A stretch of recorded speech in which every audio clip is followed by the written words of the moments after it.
Contraponto, com Márcio Alvarenga e seus contraponteadores.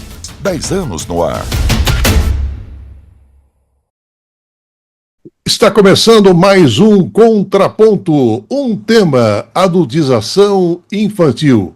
2 pontos de vista do professor Fernando Osório, professor pesquisador trabalhando junto ao Departamento de Sistemas e Computação do Instituto de Ciências Matemáticas e Computação da USP São Carlos, ele que atua na área de ciência da computação com ênfase em inteligência artificial e robótica. Professor Fernando, prazer em tê-lo de volta ao Contraponto, bom dia. Prazer estar aqui e sempre com temas bastante relevantes, né, para uma discussão e para botar, né, as pessoas a pensar sobre o assunto. Participa conosco também a professora de Direitos Humanos e de Biodireito da Faculdade de Direito da UFO, professora Cláudia Loureiro, colaboradora do Trocando em Miúdos, no quadro Direito a Ter Direitos. Bom dia, professora, prazer em tê-la de volta. O prazer é todo meu, mais uma vez, grata pela oportunidade de poder contribuir com a conscientização da sociedade. Bem, o tema da adultização infantil entrou para a ordem do dia depois de ganhar notoriedade nas redes sociais. E o fator desencadeador foi a denúncia do influenciador Felca, que, por meio de um vídeo, ele devassou por completo as práticas preocupantes da exploração de crianças e adolescentes no ambiente digital. E o vídeo, nas primeiras horas, já conseguiu milhões de visualizações. E Felca denunciou a prática de alguns influenciadores digitais que, por meio da imagem de crianças e adolescentes, acaba produzindo conteúdos para permitir engajamento rápido por meio do sensacionalismo. A adultização infantil é um fenômeno a partir do momento em que crianças e adolescentes acabam expostas de forma precoce e inapropriada para a sua faixa etária a comportamentos e responsabilidades que são típicas do universo adulto. E o viés da adultificação tem suas raízes na escravidão.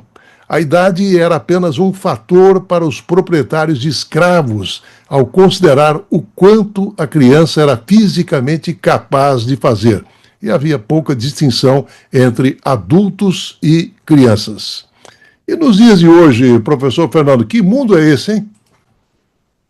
Pois é um mundo complicado, né? Eu acho que primeiro a gente tem que pensar o termo, né, adultização.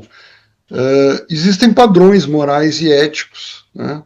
E esses padrões de uma sociedade, eles são muito importantes, porque é o que faz a sociedade, né, a sociedade brasileira. E a gente sabe que tem diferenças, né? Então, no nosso país, a poligamia não é algo que esteja dentro da lei, né? E em outros países é muito bem aceito, né? Então, podemos entrar em outros assuntos bem delicados, o aborto, né, e vários outros temas que estão relacionados à questão da sociedade, como ela interpreta, como ela vê certos temas.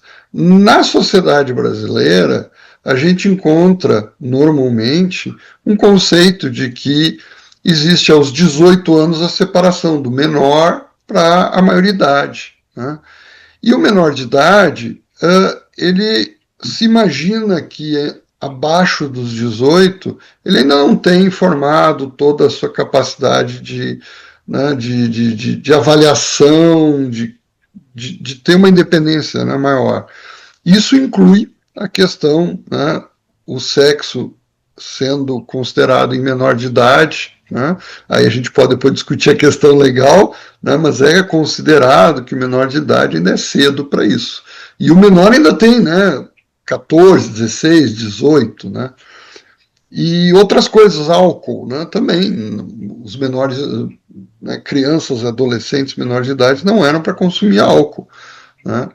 E quando a gente fala em adultização, nós estamos vendo aí eles tendo um contato com álcool, com conteúdo sexual inadequado, talvez, né? Eu diria, dentro dos conceitos da nossa sociedade, inadequado para a idade deles, com jogos de azar, né? Porque por trás tinha também nessa questão do Ítalo e a denúncia do Felca, envolvendo questão de jogos de azar, e inclusive o sexo diretamente, que é o caso da filha adotiva, né, do Ítalo, que está grávida aos 17 anos. Então, são temas bastante preocupantes, né, em relação a essas questões. De novo, eu ressalto, é uma questão de princípios e valores da sociedade. Mas nós estamos no Brasil, nós vivemos dentro de uma sociedade, e essa sociedade tem suas leis e a sua forma de conduzir legalmente certos atos. Então, por isso que eu digo, é um tema complicado, porque obviamente você pode dar uma liberdade maior ou menor para os seus filhos, mas dentro da lei e dentro dos padrões morais você vai ser questionado, né? Eu posso viver com, né, aqui citando o caso de mais de uma esposa, né, uma pessoa pode viver com duas mulheres, né, ou dois maridos ao mesmo tempo, mas não é formalizado, até onde eu sei, porque eu não sou especialista do ponto de vista jurídico e legal, que eu saiba, não se pode formalizar esse tipo de união com mais de uma pessoa, né? Então, essa é a questão. Uhum. Contraponto, professora Cláudia. Eu acredito que nós passamos muito tempo, né, lutando para conquistar os direitos das crianças e dos adolescentes. Houve um tempo em que as crianças, elas eram consideradas como adultos, vestiam roupas de adultos, criança não fazia coisa de criança, mas de alguma forma ela era subjugada dentro do contexto familiar, mas havia uma certa proteção para aquela criança dentro daquele contexto familiar. Depois nós evoluímos bastante, tivemos o Código dos Menores, depois mudamos para o Estatuto da Criança e do Adolescente. No contexto internacional, nós temos a Declaração Universal de Proteção aos Direitos da Criança e do Adolescente e a Convenção.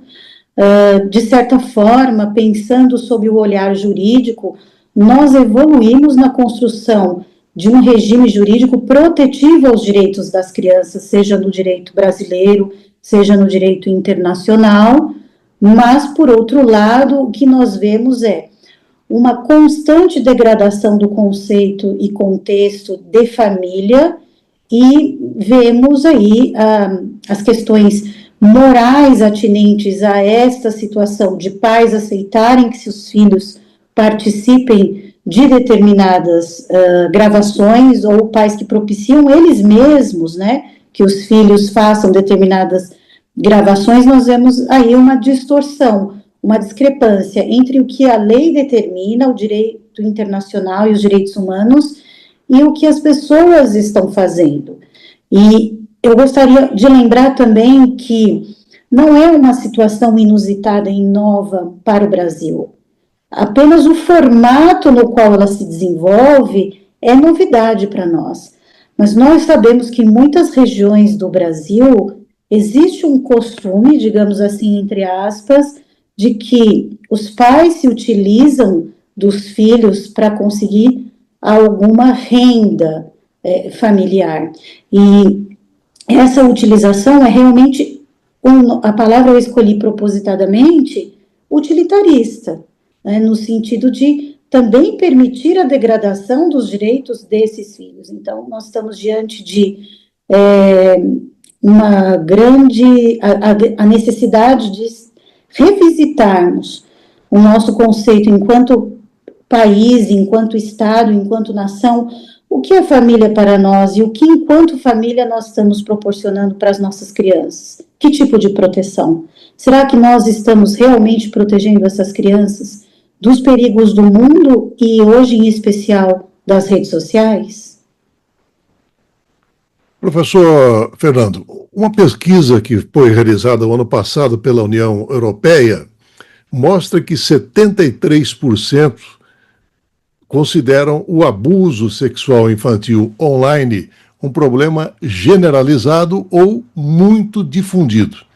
92% concordam que as crianças estão cada vez mais em risco online. E a circulação de materiais online de abuso sexual infantil e aqueles casos de grooming, a manipulação de crianças para abuso sexual, tem aumentado num ritmo alarmante. E numa média da União Europeia, a maioria dos entrevistados, 82%, concorda que ferramentas como o controle parental não são suficientes para manter as crianças seguras online, enquanto que 78% dos europeus entrevistados tendem a apoiar fortemente a proposta da Comissão de combater o abuso sexual infantil. Qual a sua análise, professor Fernando? Bom, em primeiro lugar, eu gostaria de dizer que, apesar de a gente estar aqui falando um contraponto, eu concordo em 100% com o que a Cláudia Loureiro aí colocou, né? E realmente é muito importante essa questão jurídica, questão internacional, né? E esse problema do uso, né? O utilitarismo usando a criança para ser explorada para se ganhar dinheiro, né? Então, eu acho que aí começa já essa questão, né, de que a gente viu do Ítalo, que ele pagava para os pais, né, alugando as crianças para ficarem lá no seu quadro lá de influência, né?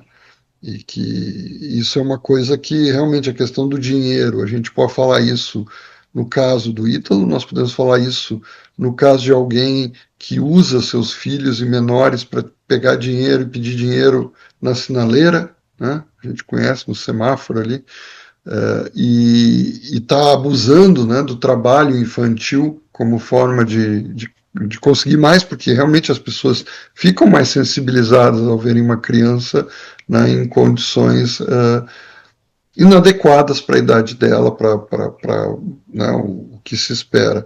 E eu acho que essa questão da exploração, né, de que existe, né, exploração sexual, conteúdos, né, pedofilia na internet, é uma questão muito grave, porque por trás tem também o comércio, né? A gente volta de novo à questão financeira, né?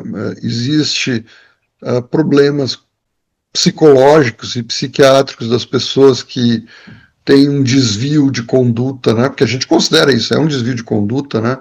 A gente está falando aqui de moral, falando de legal, mas também podemos falar do lado, né, de comportamental, em que abusar de uma criança é uma coisa que, sim, eu duvido que a gente vai encontrar alguém aqui para fazer esse contraponto, né, publicamente, porque não tem como defender isso, né?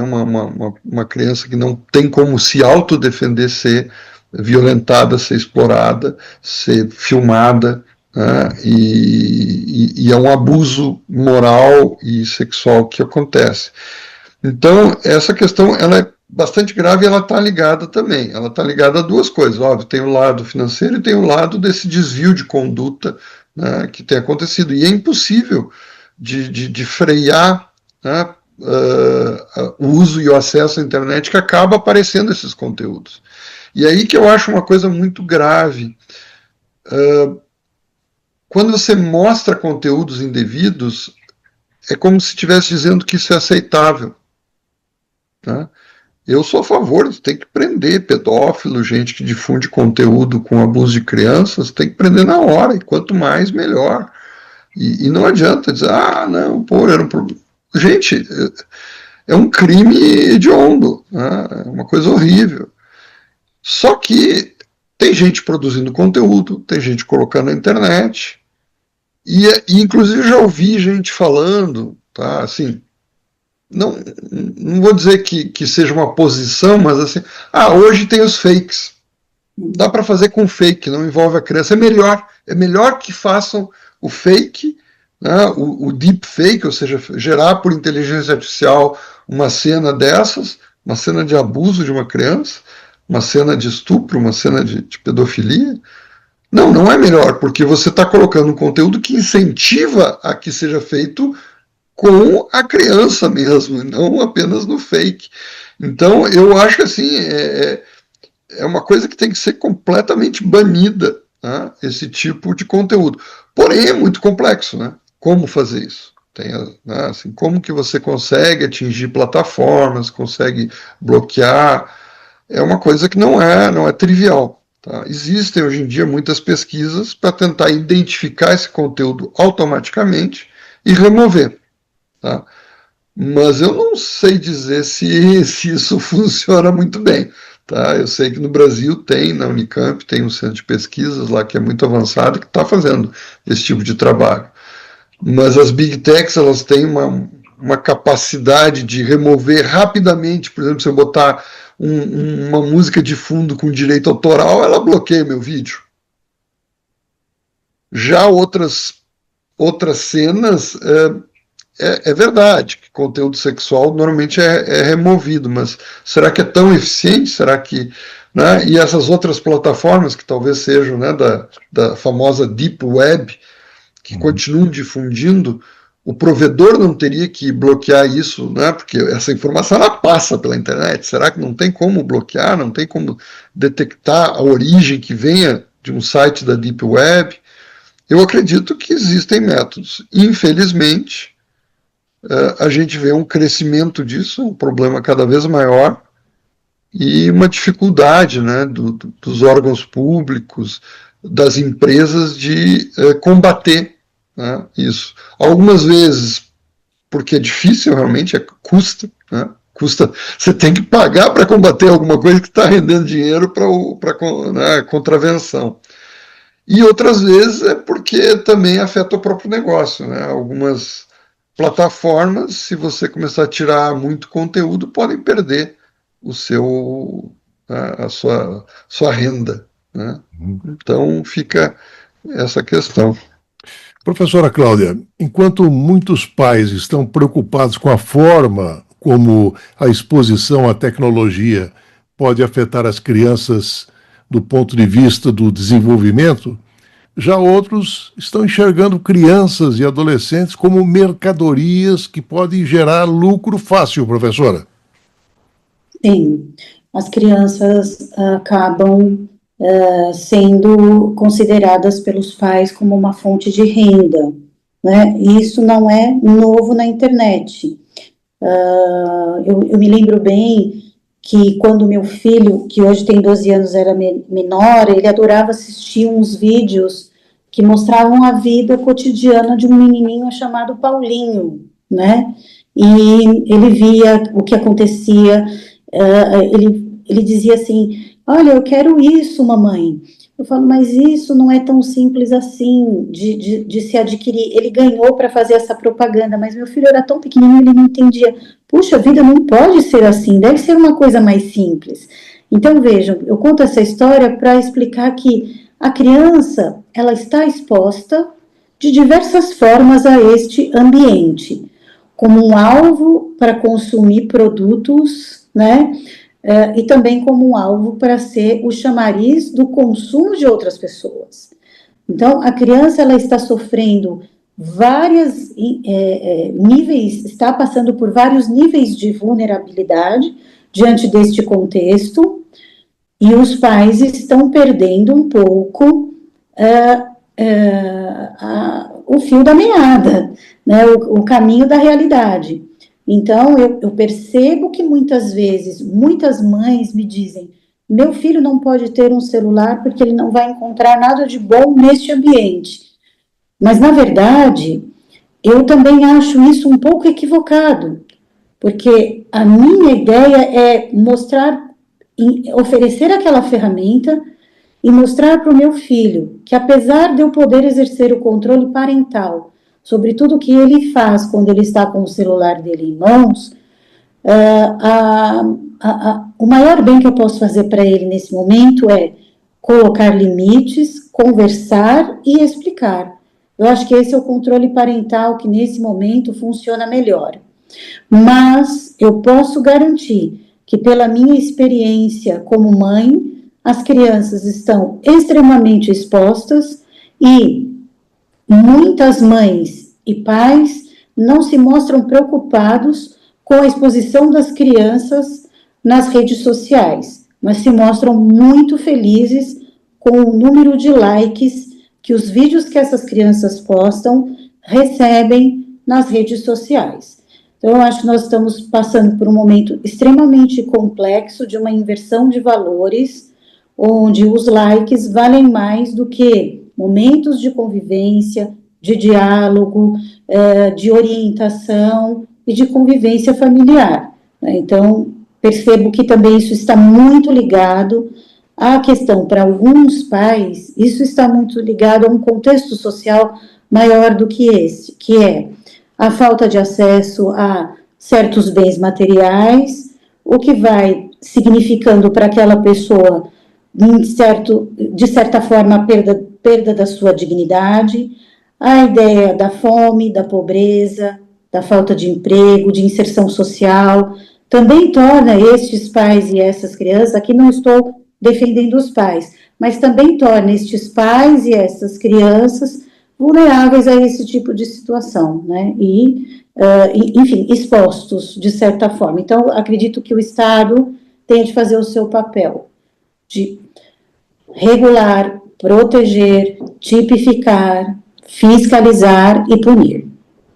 Então, em cima do que a professora Cláudia coloca, de fiscalização e proibição, em 2017, professor Fernando, a Comissão Europeia ela propôs novas regras para aumentar a segurança e a confidencialidade das comunicações, estabelecendo aí regras mais claras sobre tecnologias de rastreamento, como cookies, por exemplo, né?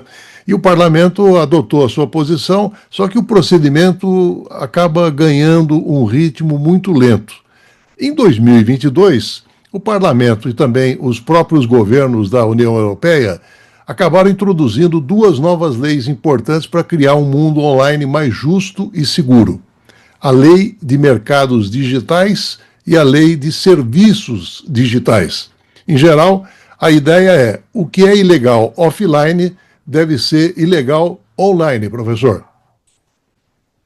Sim, eu concordo, acho que é uma direção bastante interessante, mas a gente tem que levar em consideração que talvez o digital seja pior do que o real, né? Porque ele tem mais impacto, ele tem mais abrangência, ele alcança mais rápido, né? Eu costumo sempre falar da questão da propaganda. Propaganda não é em si uma coisa ruim, né?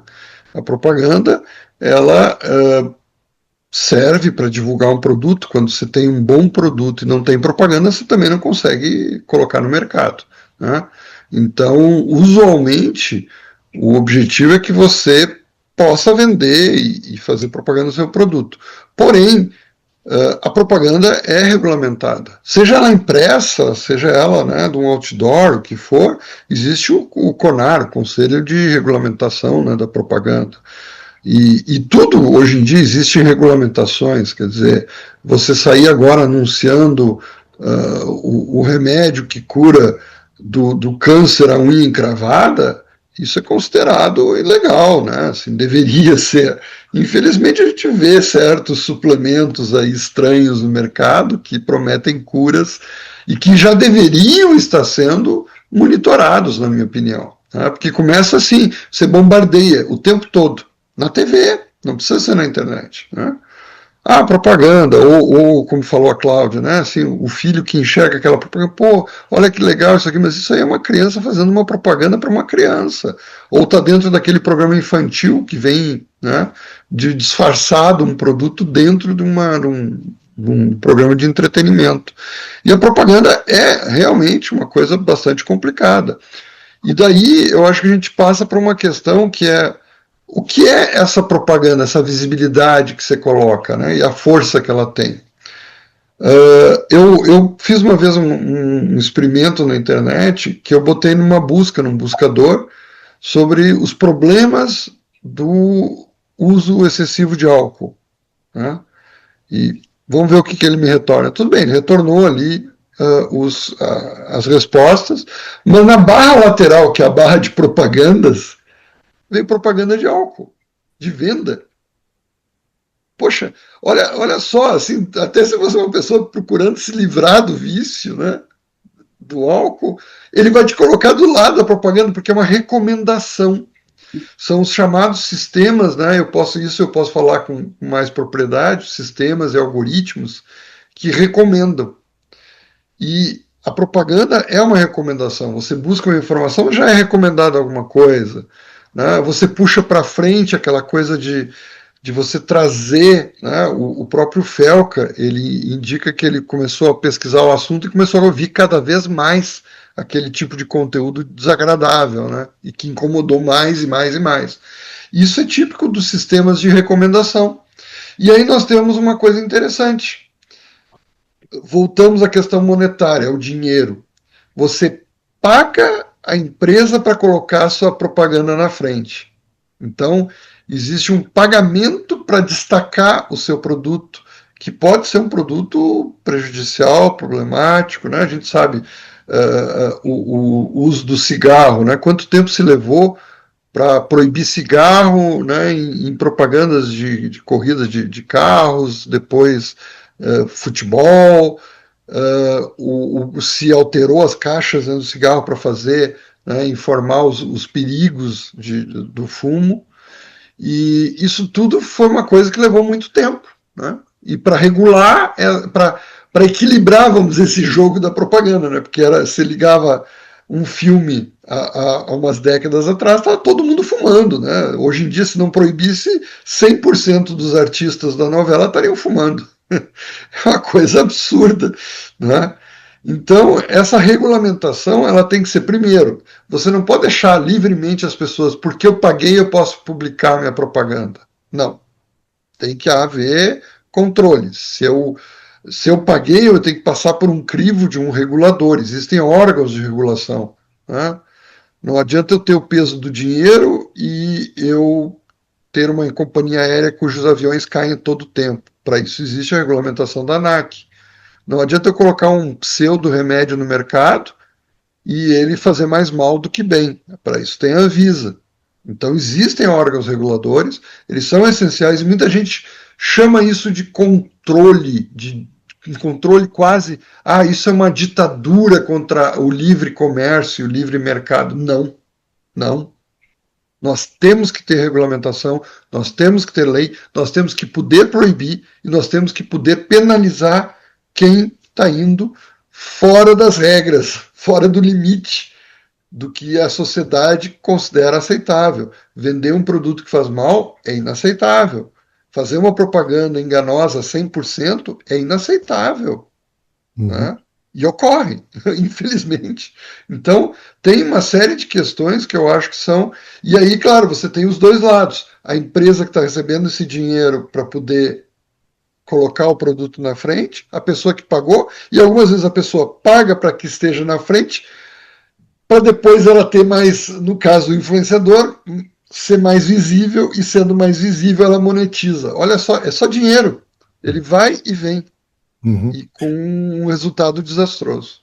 Professora Cláudia, embora a exploração sexual infantil online e também o abuso sexual infantil sejam proibidos por leis nacionais, regionais, internacionais e representem uma forma séria de violência contra crianças, os tipos de crimes que são considerados exploração sexual infantil e abuso sexual infantil variam dentro de instrumentos legais. E aí eu pergunto, isso pode representar uma porta aberta para a impunidade? Eu percebo que a sua pergunta é importante porque ela mostra como o ordenamento jurídico ele está distante da realidade social, ou seja, de como essas formas de abuso sexual, elas de crimes, né, sexuais contra as crianças, elas evoluíram e o formato, né, com o qual eles são praticados evoluiu e o direito continua atrasado, preso na ideia da tipificação, o que por um lado não é errado porque existe algo chamado de segurança jurídica, e o direito precisa se preocupar com isso, mas, por outro lado, para proteger, né, este público vulnerável, as crianças, é necessário que o direito avance rápido e que o nosso Congresso Nacional responda a isso de maneira mais eficaz. Então, eu tenho que dizer que sim, o ordenamento jurídico que nós temos hoje para punir esses crimes que antes eram praticados em um ambiente, digamos, presencial, hoje precisa se revisitar para punir esses crimes que são praticados e viabilizados através de outra realidade, através de outro ambiente. Então, existem muitas brechas, o direito está atrasado e o Congresso Nacional precisa andar mais rápido para atualizar as leis no sentido de prever uma tipificação mais completa para os tipos de crimes que vêm sendo praticados hoje, principalmente com a utilização mais rápida, né, e eficaz da internet. Em relação a essa questão, eu gostaria apenas de acrescentar que essas grandes empresas que trabalham com as redes sociais e que se vangloriam muito e se beneficiam muito também dessa monetização, não é só a pessoa que está ali postando aquele vídeo, como era o caso do Ítalo. Eu não sou uma especialista no assunto, mas eu venho lendo um pouco sobre essa questão, desde os livros do Capitalismo de Vigilância da Zuboff e o Algoritmos de Destruição em Massa, se não me engano, não me falha a memória agora, da Cathy O'Neil, né? Então, são estudos que vão comprovar como esses algoritmos, eles podem ser manipulados no sentido de prejudicar ou de beneficiar. Então, eu entendo que o direito deve evoluir no sentido de se conectar e dialogar com o avanço dessa tecnologia. Então, é possível você alimentar o algoritmo no sentido de ele identificar atividades suspeitas, perigosas e bloquear, né, aquela conta, bloquear aqueles vídeos. Isso é possível fazer. E o discurso que essas grandes empresas têm são sempre no sentido de que é impossível impedir essa viralização. Mas eu me lembro bem de um caso específico que eu estudei para escrever um artigo, Márcio e Fernando, e teve um caso específico que aconteceu na União Europeia, de um cidadão espanhol. Todas as vezes que buscavam o nome dele na internet, aparecia uma dívida fiscal que ele já não tinha mais há muito tempo, ele já tinha quitado. E aquilo prejudicava para adquirir produtos, para uma entrevista de emprego. Então, ele ajuizou uma ação no sentido de pedir para que a Google local retirasse aquela informação de circulação. Ele perdeu nas instâncias nacionais e ele recorreu ao Tribunal de Justiça da União Europeia e ganhou. E se você for à Espanha hoje e pesquisar o nome dessa pessoa no Google de lá, não aparece essa informação dessa dívida fiscal. Ou seja, as empresas têm os mecanismos, elas têm as pesquisas e elas têm as ferramentas para fazer com que o uso da internet seja mais sustentável para todos, inclusive e principalmente para as crianças. Por que não fazem? Porque o lucro é mais importante. Professor Fernando, a integração, né, da inteligência artificial e das mídias sociais proporcionou inúmeros benefícios às empresas, incluindo aí melhor análise de público, otimizando o conteúdo, mas, no entanto, a IA ela facilitou a disseminação de desinformação, estimulou a proliferação da exploração sexual através de vídeos para as redes sociais. E aí eu pergunto, um sistema alimentado exatamente pela voracidade do lucro fácil, professor? Exato, é uma questão de lucro, tanto que a gente chama de big techs, porque elas concentraram volume, né, em termos de valor das empresas, que é absurdo até o nível de concentração que chegou, né? Hoje em dia você conta nos dedos da mão o número de big techs que dominam o mundo, porque elas dominam o conteúdo, tudo, né? Então a gente sempre aquela ideia do monopólio, pode não ser um monopólio, né? Mas mesmo assim você tem um conjunto reduzido de empresas que dominam. Hoje em dia, se você vai ver vídeos, né, a gente sabe a plataforma que é mais usada, né? Se tem vídeos, vamos dizer, mais divertidos, né? E tem TikTok, Instagram, YouTube, várias plataformas, mas essas várias são reduzidas. E a gente vê, inclusive, o ataque que foi feito a algumas plataformas que não eram americanas, né? Então tem um pouco isso, as big techs querem, e elas estão nos Estados Unidos, né, que é o país da liberdade ampla e quase irrestrita, né?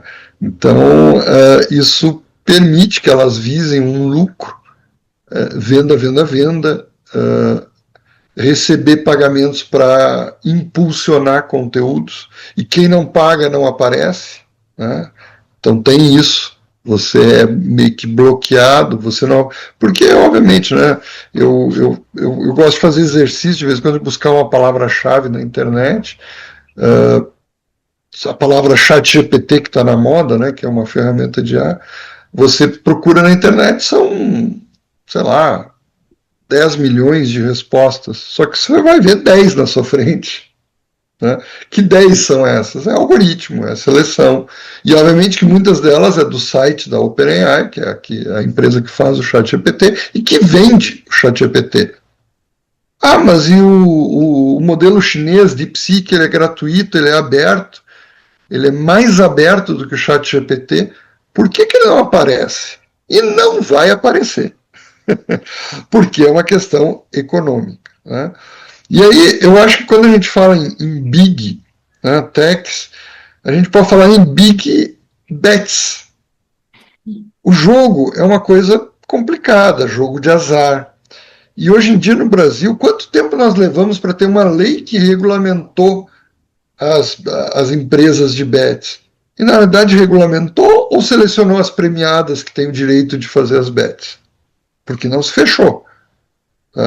Quando eu fiz o meu doutorado, que foi no século passado, na França, para eu entrar num cassino, eu tinha que passar por uma pessoa que verificava se eu não estava na lista de viciado em jogo. Olha só que interessante. Eu era bloqueado de entrar num cassino porque eles identificavam as pessoas que têm um problema psicológico, que têm alguma limitação que fazia elas ficarem, né, viciadas no jogo e gastar, né, muito dinheiro, né? Então, olha só, eu estou proibindo a entrada de uma pessoa que pode gastar muito. Eu duvido que alguma bet faça isso. E a gente sabe que não faz, né? E as bets, além de tudo, cada um dos grandes canais de TV brasileiros são donos de uma bet. Você pode consultar. Pergunte qual é o dono, né, da nossa emissora mais famosa e com maior público. Ou das outras, né? Vamos botar os nomes aqui. A Globo tem uma bet, a Band tem uma bet. Cada um tem a sua bet. E elas são as donas da mídia, aquelas que, como eu acabei de falar, né, que pelo dinheiro elas têm acesso a fazer a propaganda, elas impulsionam, e impulsionam elas mesmas, porque delas, né, elas são donas do negócio, de uma parte desse negócio. Então o dinheiro é o que está movendo isso. E aí que eu acho assim, esse é o nosso problema. A gente precisa ter regulamentação, e algumas vezes a regulação demora, e outras vezes ela vem para beneficiar alguns. Tirou do jogo, né? Então, assim, vamos fazer propaganda da ferramenta do chatbot, né, o robô de conversação americano, e deixar de fora o brasileiro, o francês, o chinês, porque são concorrentes que eu não gosto. Eles estão tirando a minha fatia de mercado. Então, o poder do dinheiro é muito grande. Essa é a grande verdade. Professora Cláudia, a Lei Europeia de Liberdade de Mídia, que foi adotada em abril do ano passado, protege jornalistas e meios de comunicação da União Europeia da interferência política ou econômica. E introduz um mecanismo para evitar que plataformas online muito grandes, como o X, o antigo Twitter, né, o Facebook ou o Instagram, restringam ou excluam arbitrariamente conteúdo de mídia independente. Agora, por aqui, em nome da liberdade, temos a tese do liberou geral. Acho isso bastante problemático, porque como nós vamos ter a certeza de que nós estamos consumindo uma informação, né, verídica, que foi produzida de forma independente, se nós temos uma enxurrada de outras postagens vindas de outros tipos de mídia informativa que nem sempre podem ser caracterizadas como independentes, que muitas vezes são direcionadas para formar o convencimento, a opinião do cidadão, e muitas vezes não são verídicas. Então, o Brasil tem travado, né, uma luta bastante polêmica, né, em relação às fake news, né, mas acho que ainda o Brasil ainda tem muita coisa para conquistar e muitas barreiras a enfrentar para conseguir transformar o ambiente online num ambiente, como eu disse e repito, sustentável, onde o cidadão também seja capacitado para identificar e buscar informações de mídia independente também, caso ele queira, né? Então, nós temos, assim, notícia de diversas, acesso a diversas informações que são produzidas propositadamente para direcionar o cidadão num determinado, no exercício da sua autonomia da vontade, para formar o seu convencimento em relação a determinado assunto polêmico, a favor ou contra, né? Então, eu acredito que também nesse aspecto é muito importante ressaltar que nem mesmo no ambiente online a liberdade de expressão não é um direito fundamental ilimitado. Existem limites a serem seguidos, né? Então, não se pode, em nome da liberdade de expressão, degradar direitos fundamentais, a imagem da outra pessoa, né? E o que nós estamos vendo são essas crianças serem expostas de maneira degradante, sem que os seus direitos fundamentais sejam respeitados. Então, não existe um direito ilimitado e absoluto e dizer nós somos livres, é aqui um ambiente livre, nós estamos aqui produzindo conteúdo e usando da nossa liberdade de expressão. Então, não há que se falar nesse tipo de argumento para exonerar essas pessoas do seu dever de responder perante a justiça pelos atos ilícitos que estão praticando.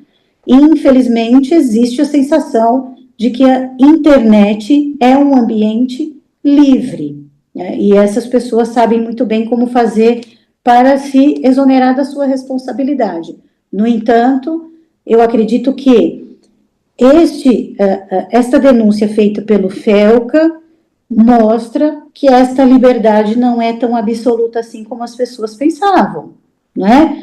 E que houve uma consequência, a sociedade foi chamada a se manifestar a respeito daquilo, a rechaçar aquilo, as autoridades foram obrigadas a tomar providências. Acho que este é o caminho, e até que o Brasil amadureça no sentido de criar leis mais efetivas, mas para isso um país também precisa de autodeterminação. Essa autodeterminação para nós significa ser livre do poder econômico. E eu acho que nós estamos diante de um grande impasse. Professor Fernando, a Austrália, ela tomou medidas para abordar as preocupações de segurança online por meio da Lei de Segurança Online.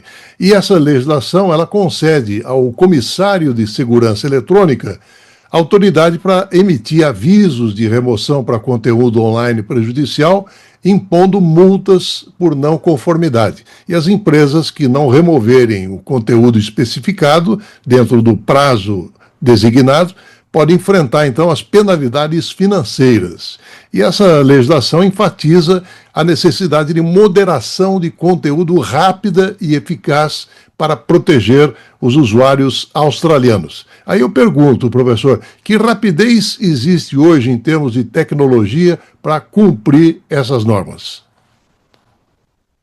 Bom, eu acho que primeiro essa questão realmente é bastante importante de ter um organismo, né? Então, no Brasil, a gente tem agências reguladoras e tenta ter, inclusive, na internet. Só que sempre vem a crítica, né? A crítica de que é uma ditadura, de que tem uma comissão e alguns notáveis que estão decidindo pelos outros. Né? Eu acho que a professora Cláudia abordou questões, né, muito relevantes do direito, e eu acho que o ser livre não é ser sem lei. Né? O problema é que no Brasil, hoje em dia, tem grupos que fazem um movimento do Viva a Liberdade, mas não querem as leis, e inclusive fazem movimentos para denegrir a imagem do jurídico. Né? Isso é um problema. Então, essa lei da Austrália certamente seria bem delicada de colocar no Brasil, porque instantaneamente até alguém ia dizer, não, mas que comissão é essa? Quem é esse comissário? Quem que deu a ele o poder de decidir pelo país? Quem é esse STF? Né? Essa pergunta a gente ouve muito. Né? Então, acho que primeiro tem essa questão, né, quem que está moderando, mas é necessário, e eu acho que existe uma questão de reputação, existe uma questão de que você tem condições de montar esse tipo de comitês, de revisores, você pode fazer uma revisão automática e passar depois por uma revisão manual, que vai, né, ajudar isso, mas é que como o volume é tão grande, você tem que ter, como você disse, né, Márcio, você tem que ter ferramentas automáticas e rápidas, e a gente tem. E o que se faz hoje muito é essa questão de triagem, de filtros. Você passa um filtro que vai bloquear muito, mas aí alguém pode depois rever, você pode entrar com um pedido de revisão, e isso já reduz enormemente o volume e, vamos dizer assim, torna viável que haja um lado humano analisando e um lado máquina analisando. Né? Mas aí, voltando para essa questão da máquina, sim, a máquina tem condições hoje em dia de detectar conteúdos indevidos, detectar uma série de coisas. O nível da inteligência artificial evoluiu tanto que hoje em dia você tem ferramentas aí fantásticas. Por que não se usa? Porque tem um custo. Né? Um custo de processamento, um custo de estar analisando, o custo de algumas vezes você negar um conteúdo daquele que está te pagando, né? Que é o financiador da tua empresa.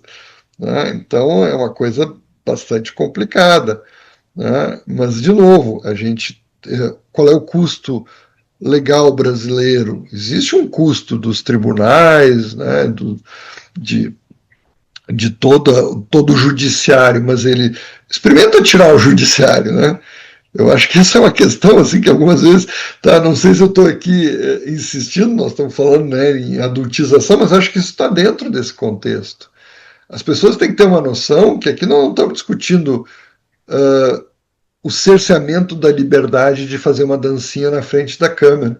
Nós estamos discutindo que há leis, há limites, há um custo disso, e que as empresas vão perder dinheiro com isso, vão, e que os influenciadores vão perder os seus influenciados, mas isso é uma coisa necessária, porque um lugar sem lei, sem regras, é uma terra de ninguém, onde vale tudo.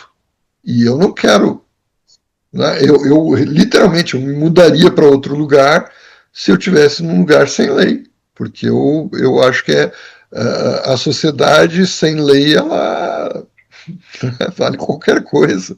Né? Aí só sobra a religião para poder segurar um pouquinho, né? Não matarás, porque não pode, a gente não pode viver sem isso. Então, eu sou favorável a ter regulação, ter moderação, só que, claro, tem que saber muito bem constituir esses comitês, né? Tem que ser uma coisa muito bem montada. E sim, há condições de ter filtros rápidos, mas que talvez vão errar um pouco, ou até muito, para depois você fazer algum processo. Mas isso, bom, eu acho que aí eu deixo para a professora Cláudia, né? O arcabouço legal, tanto brasileiro quanto internacional, já fez isso há muito tempo. Você tem o recurso, você tem o julgamento, você tem os juízes, que de certa forma são esses notáveis que têm um peso, né, para poder tomar a decisão. Pode acertar, pode até errar, mas existe um reconhecimento da sociedade que colocou, né, essa estrutura de ter o juiz, ter a decisão, ter o recurso e ter, obviamente, a decisão judicial que deve ser acatada, né, porque também não adianta ter decisão e ninguém acatar, né? Então, eu vejo assim, nós temos sim ferramentas para melhorar bastante esses filtros e essa seleção de conteúdos.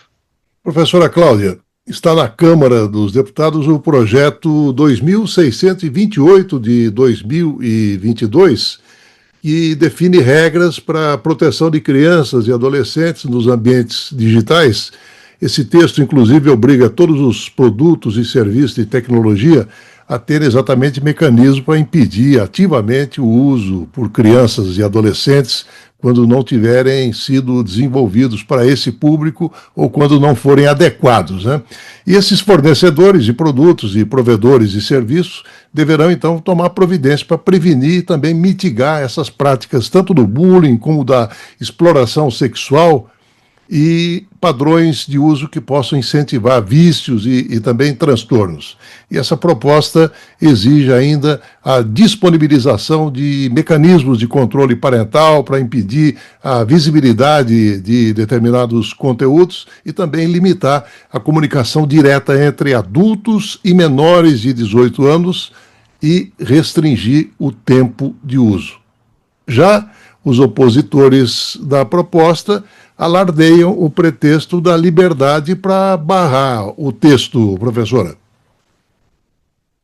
O projeto de lei vale e acho muito importante que a sociedade se informe a respeito dessas questões para poder.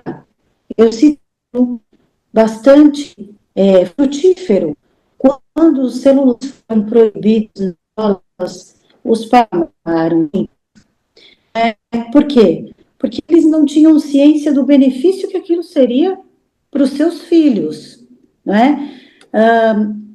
Algum tempo depois desta proibição ser colocada em prática, muitos pais mudaram a sua postura diante daquilo, vendo o benefício que aquilo causou na vida da criança no momento em que estavam dentro ali da escola, se preocupando com outras atividades escolares, de diversão, de convivência com seus colegas, naquele ambiente onde normalmente se entende que a criança tem de aprender a conviver em sociedade e a evoluir, né? Então, eu acho que nós temos, em primeiro lugar, enquanto sociedade, confiar nas nossas instituições. Elas são falhas? São, nós sabemos que são, mas nós precisamos confiar nas nossas instituições.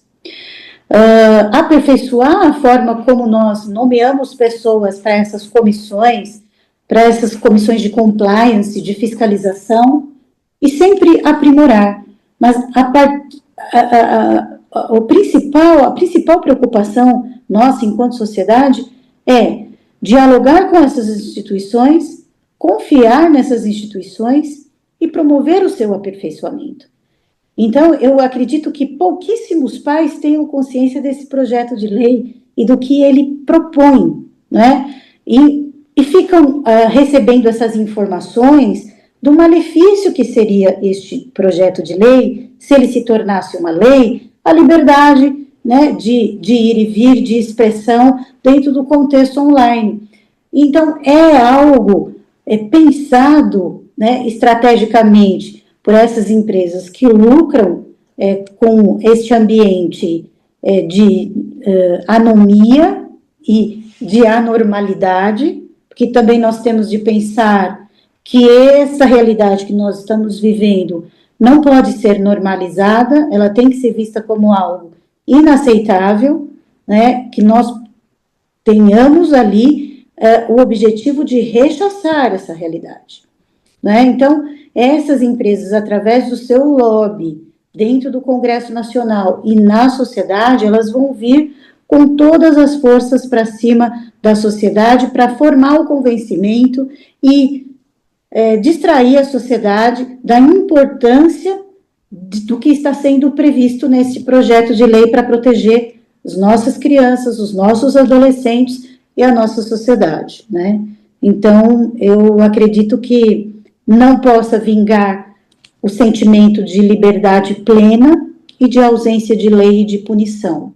A partir disso, nós temos que avançar na regulamentação, na aprovação dessas leis, na fiscalização e na criação de órgãos que vão se debruçar na fiscalização das redes sociais. Professor Fernando, o projeto ele determina também que os fornecedores de produtos e provedores de serviços adotem sistemas que permitam o relato às autoridades nacionais e também internacionais sobre eventuais conteúdos de exploração e abuso sexual infantil, sem a necessidade de aguardar por ordem judicial. As empresas que atuam nesse segmento também deverão remover os conteúdos que violem os direitos de crianças e adolescentes assim que receberem denúncia, vedada e anônima, professor. Eu acho que está corretíssimo que tenha, né? Existem momentos em que, para você proteger os mais vulneráveis, você tem que ser muito rápido, né? Justamente por serem vulneráveis. E essa remoção, ela tem que ser muito eficiente, tá? É mais fácil depois você retornar, né? Eu prefiro ver uma tela dizendo site indisponível e dentro de um tempo depois, se for estabelecido que foi incorreta a remoção, ele volta ao ar, do que primeiro expor e depois você já expôs, né? E aí já causou o dano. Então, eu acho que realmente a gente tem que ser muito eficiente, muito rápido nessa remoção. A colaboração internacional é indispensável, porque a gente sabe, né, eu retomo aí o exemplo das apostas, logo que começou essa questão, vários países hospedavam esses jogos ilegais, né, e ainda hoje, né? Mas, pela colaboração, por uma série de regulações, a gente consegue hoje em dia ter um controle um pouco maior, né, de você bloquear justamente aqueles países que não estão alinhados e colaborar com os outros para eliminar, né? Porque imagina se também você não pode ficar bloqueando os outros e depois deixar o Brasil também se transformar num país onde você pode fazer qualquer coisa, né? Então, eu acho que isso é importante, sim, ser muito rápido na tomada de decisão e na ação, e ter colaborações internacionais. Eu acho que nesse ponto o Brasil evoluiu muito com a colaboração internacional e eu espero que continue, tirando, é óbvio, os problemas recentes, né, de certos países aí certo país que resolveu justamente numa direção completamente contrária, né, que é assim, o Brasil está proibindo as minhas big techs, vamos então botar aí uma conta nas taxas de importação, que é um absurdo, né? Então, e quem defende a liberdade parece que não enxerga isso, né? Que liberdade é essa? Que você tem que ser livre para aceitar qualquer conteúdo de qualquer plataforma, que você não possa multar uma Big Tech por uma coisa inadequada que está ocorrendo, mas eu posso te colocar um imposto num nível absurdo e prejudicar empregos, pessoas, né, e a economia de um país inteiro. Isso é um absurdo. Professora Cláudia, e o projeto, o texto, ele proíbe também o direcionamento de publicidade para crianças e adolescentes por meio de técnicas de perfilamento, isto é, pela análise dos dados pessoais e também do próprio comportamento ao usar serviços e também produtos tecnológicos, né? E os provedores de produtos ou serviços de tecnologia da informação, eles deverão adotar medidas para garantir a proteção da criança e do adolescente contra publicidade abusiva nos termos do Código de Defesa do Consumidor, professora? Acho muito importante isso, acho extremamente correto, e acho que o Brasil precisa avançar na análise, no processo legislativo que se destina à aprovação desse projeto de lei, porque o Brasil tem que deixar de ser conhecido lá fora como terra sem lei, onde tudo aqui é possível se fazer. Porque eu acho que o professor Osório tocou num assunto extremamente interessante, e eu gostaria de ressaltar aqui, que muitas vezes o que não é permitido lá fora, né, que as empresas não são autorizadas a fazer na Europa, na União Europeia, nos Estados Unidos, elas fazem em certos países que metaforicamente nós colocamos como no sul global. Então existe essa ideia de que a degradação dos direitos humanos, o desrespeito aos direitos fundamentais, eles são permitidos em países do sul global, onde não há muita regulamentação.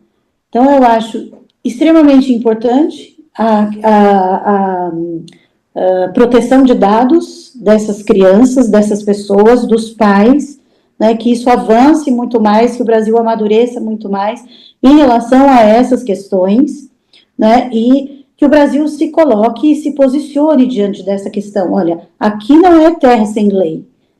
Aqui não é possível fazer tudo que vocês não fazem, não podem fazer nos seus países, porque lá não é permitido. Por exemplo, existem certos jogos que no Japão são proibidos, mas que no Brasil são vendidos e lucram muito. Então, o Brasil precisa prestar muita atenção nisso. Por que aquilo lá é proibido no Japão? Por que o Japão não permite que as crianças joguem aquele jogo lá? Porque alguma coisa de ruim, né, ele afeta a saúde mental das nossas crianças. Alguma coisa de ruim tem naquilo que não é recomendado para crianças, né? Então, é necessário também obrigar essas empresas a respeitarem a legislação brasileira. E rapidamente eu queria contar uma experiência que eu tive.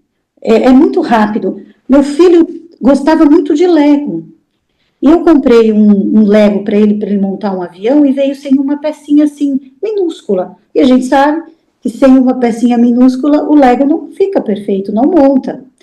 Entrando em contato com a empresa, eles disseram o seguinte, eu falei, olha, é mais fácil eu trocar na loja onde eu comprei. Eles falaram assim, não, nós não seguimos o Código de Defesa do Consumidor brasileiro, nós temos a nossa própria regra. Eles me enviaram a peça pelo correio, chegou 2 meses depois. Eles atenderam a minha reclamação, não duvidaram de nada. Mas o que leva o Brasil a aceitar que uma empresa atue no Brasil sem respeitar as nossas leis, sem respeitar a nossa jurisdição, a nossa soberania, né, e a nossa autodeterminação enquanto nação, Estado, país? Então, eu acho que isso é um exemplo simples do dia a dia, mas que reflete muito do que nós estamos vivendo neste contexto que nos dá a sensação, a essas grandes multinacionais, de que aqui é território livre. Minuto final, professor Fernando.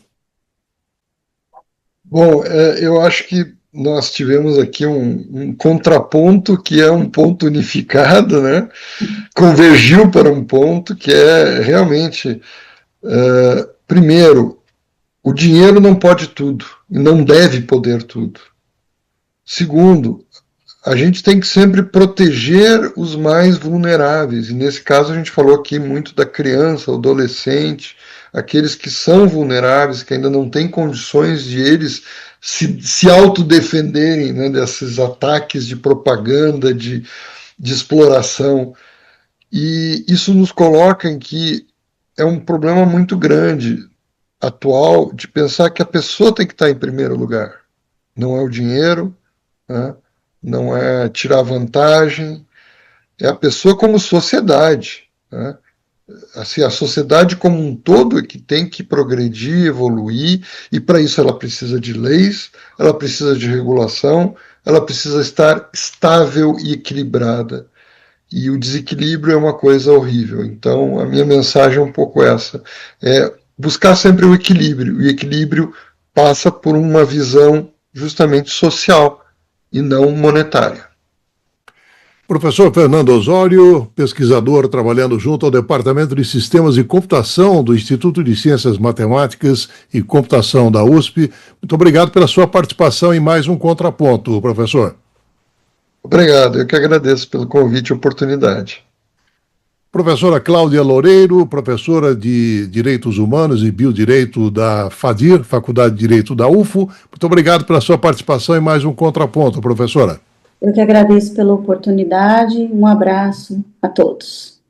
Muito obrigado ao Benício Batista na edição, José Luiz Caetano, painel eletrônico. Estaremos de volta na segunda-feira a partir das 11 horas. Tenham todos um excelente final de semana e até lá. Trocando em Miúdos. Programa produzido e apresentado por Márcio Alvarenga. Visite o nosso site www.programatrocandoemmiudos.com.br